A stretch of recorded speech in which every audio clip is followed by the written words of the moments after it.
Sana po ay maliwanagan po kami at maraming salamat po. Ang Diyos walang hanggan, infinite. Hindi mo pwedeng bilangin yon. Hindi mo pwedeng ibilangin. Ang infinite hindi binibilang. Yung infinity hindi binibilang yon. Infinity nga yun eh. Walang number na lalapat sa infinity. Walang number na lalapat sa walang hanggan. Tandaan mo yon, kapatid. Walang lalapat na number sa walang hanggan. Ang Diyos walang hanggan. Ang Diyos infinite. Ano ibig sabihin ng infinite? Wala siyang sukat. Sabi niya, pinupuno ko ang langit at ang lupa. Saan ako magkakasya? Sabi niya. Hindi nga siya pwedeng magkasya sa langit at sa lupa dahil pinupuno niyang buo eh. Ano? Yun ang kanyang pagka-infinite. Ngayon, para maintindihan mo yung gulo, babasahin ko yung 17:3 ng Juan. At ito ang buhay na walang hanggan, na ikaw ay makilala nila na iisang Diyos na tunay at siyang iyong sinugo sa makatwid bagay, si Hesukristo. Kung basahin nila, hindi naman nila tinutuloy eh. Makilala nila na iisang Diyos na tunay. Ganun lang. Tapos na ron. Hindi naman ganun ang nasa Biblia. Dapat makilala mo dalawa. No? Makilala kanila na iisang Diyos na tunay, nakatingala siya sa langit dyan eh. Kung naintindihan mo kapatid, ano? Umpisahan natin sa 17:1. Ang mga bagay na ito ay sinalita ni Jesus at sa pagtingala ng kanyang mga mata sa langit ay sinabi niya, Ama, dumating na ang oras. Luwalhatiin mo ang iyong anak upang ikaw ay luwalhatiin ng anak. Gaya ng ibinigay mo sa kanya ang kapamahalaan sa lahat ng laman upang bigyan niya ng buhay na walang hanggan ang lahat ng ibinigay mo sa kanya. At ito ang buhay na walang hanggan, na ikaw ay makilala nila na iisang Diyos na tunay at siyang iyong sinugo sa makatwid bagay, si Hesukristo. Niluwalhati kita sa lupa, pagkaganap ko ng gawa na ipinagawa mo sa akin. At ngayon, Ama, luwalhatiin mo ako sa iyo rin ng kaluwalhatiang aking tinamo sa iyo bago ang sanglibutan ay naging gayon. Kita mo, ako itutuloy mo lang pala, maintindihan mo sinasabi ni Kristo eh. Ang sabi niya, pagtingala niya sa langit, tanda mo nakatingala siya sa langit. Nananalangin siya sa Ama. Ama, dumating na ang oras, luwalhatiin mo ang iyong anak upang ikaw ay luwalhatiin ng anak. Tapos sabi niya, ito ang buhay na walang hanggan. Nakatingala siya sa langit niya, ano? Makilala kanila na iisang Diyos na tunay. Nakatingala siya sa langit. Bakit? Wala kasi siya sa langit noon eh. Wala siya sa langit noon. Nandito siya sa lupa. Nagkatawan tao na nga siya. Bumaba na siya. Galing siya sa langit. Bumaba siya. Basahin natin ang 6:38 ng Juan.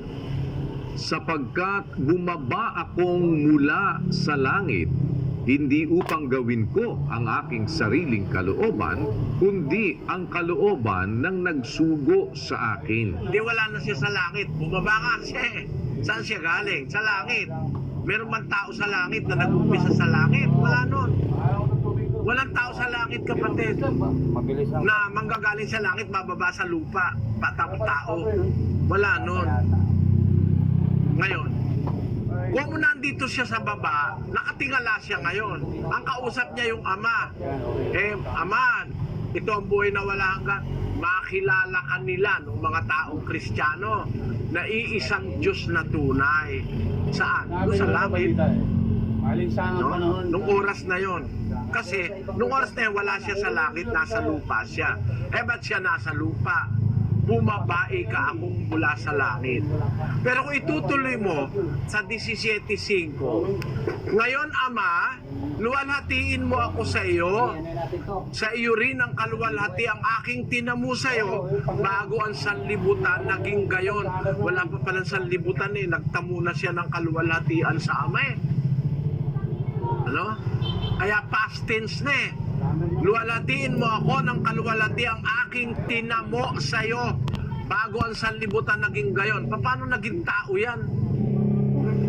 Pero bang tao na nauna pa sa sanlibutan? Kung tutuloy pa natin dyan sa 17 pa rin, ano? Ang itinuturo lang sa inyo dyan, 17:3 Inaalis niya na yung iba Punta ka sa 17:24, kapatid na Daniel.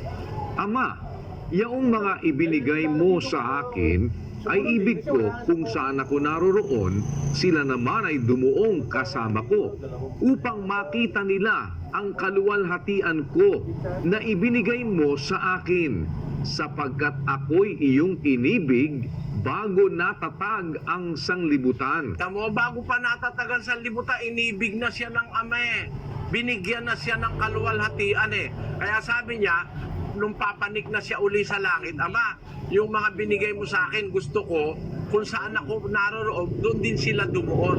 Para makita nila yung kaluwalhatian ibinigay mo sa akin, sapagkat ako'y inibig mo bago natatagan sa libutan. Nauna pa pala siya sa universo No?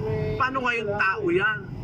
Ganito, babalikan ko 17:3, at ito ang buhay na walang hanggan, na ikaw ay makilala nila na iisang Diyos na tunay. At, may koma tapos may ate. Dapat makilala mo rin at siyang iyong sinugo sa makatwidbagay si Jesucristo. Dapat, kung kinikilala mo yung Ama, kilalanin mo rin si Kristo. Dalawa silang kikilalanin mo. 14:1 ng Juan. Huwag magulumihanan ng inyong puso. Magsisampalataya kayo sa Diyos. Magsisampalataya naman kayo sa akin. Dalawa silang kikilalanin mo Magsisampalataya kayo sa Diyos, magsisampalataya naman kayo sa akin.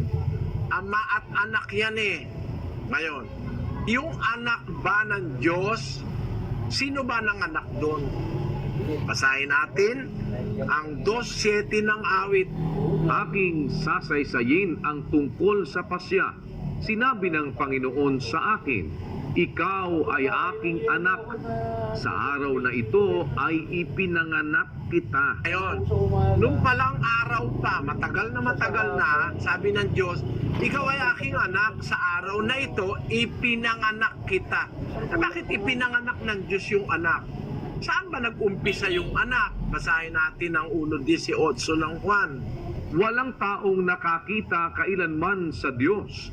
Ang bugtong na anak na nasa sinapupunan ng Ama, siya ang nagpakilala sa Kanya.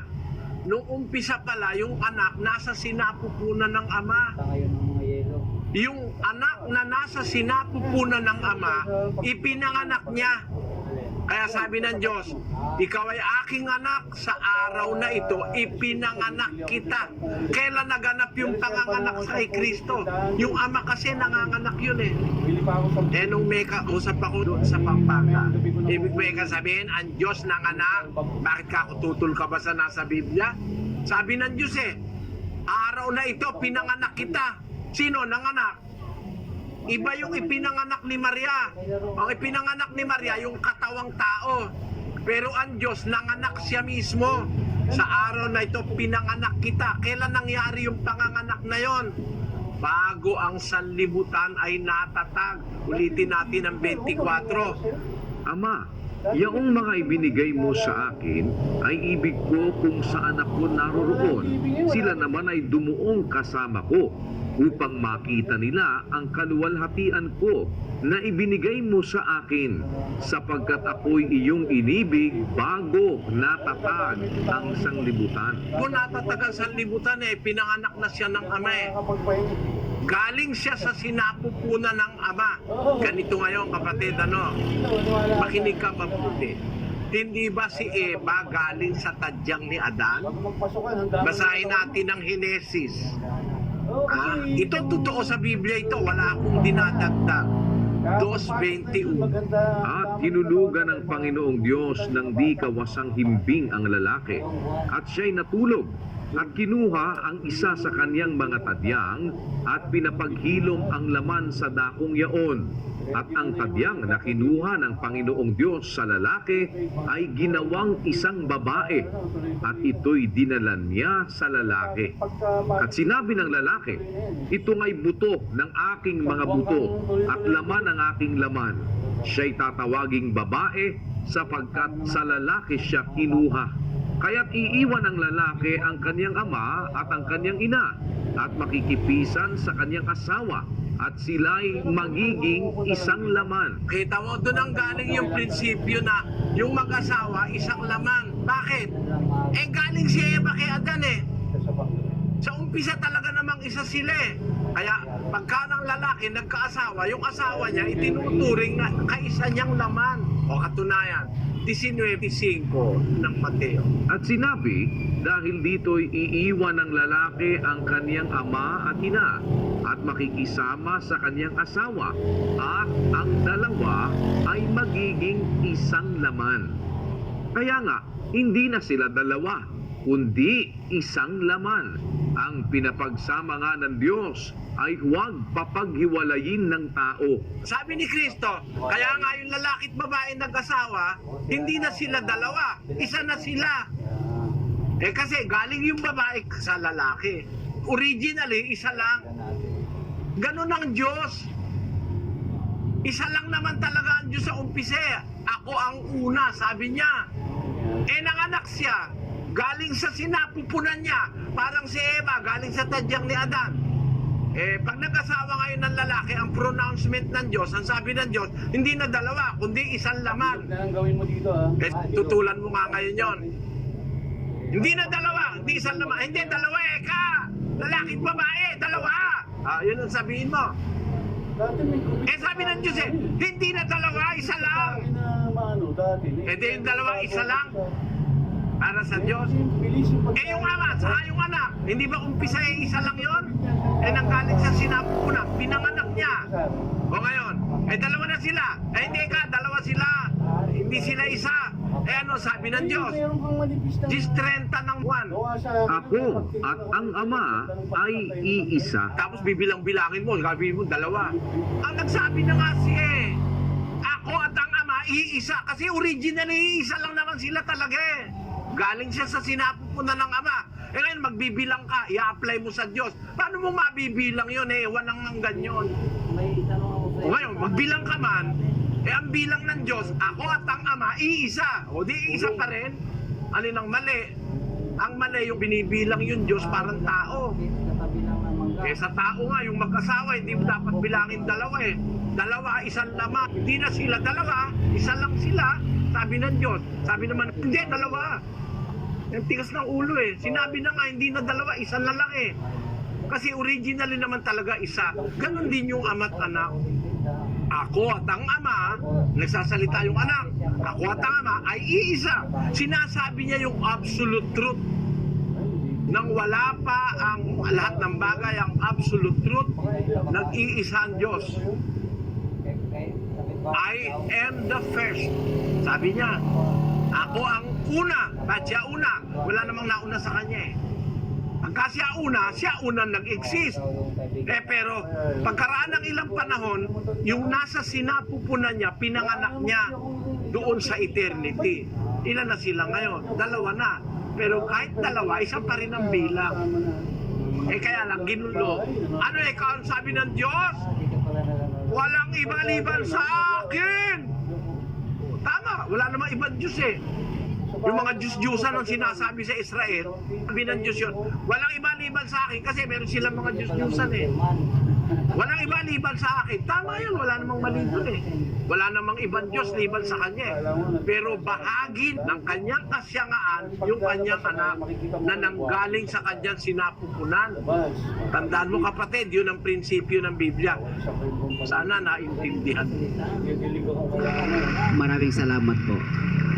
Salamat po. At sana ho ay makinig kayo ng ating doktrina.